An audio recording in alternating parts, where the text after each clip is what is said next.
nii.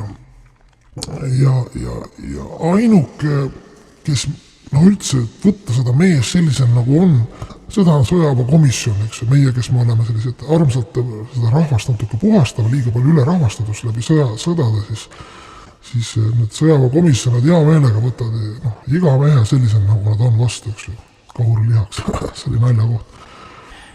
Eile istusin rannas, mida ma teen igal vabal ajal, eks ju, oma rand, oma saared, ja vaatasin, see oli ühisrand, eks ju, peitsin ennast natuke põõsa taha seal, vana inimene ka, aga ma ei ole nii trimmis nagu kunagi.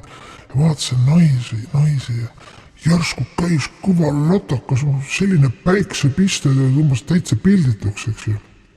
Ja ärkasin üles, vaatasin, naine seisis taina rulliga, eks ju, selja taga, sõi ponšikuid ja eks nii jäi vahele, eks ju. Ja paar viimast nagu sellist sügavat filosoofilist mõtet, ma arvan, et see raamat aitab teil kõigil jalule tõusta, eks ju.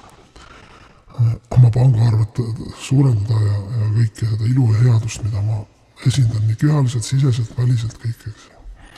Ütleme, elu on korda läinud.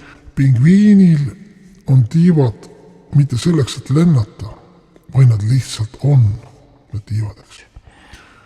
Ja ma oletan oma lapsepõlest lõpetuseks ka, eks ju, ütleme, et mu see esivanemad ei olnud ka, kuidas odavad poisid.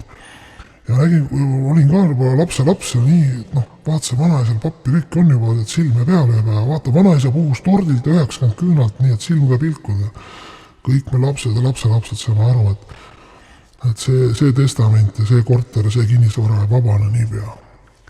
Ma armastan teid.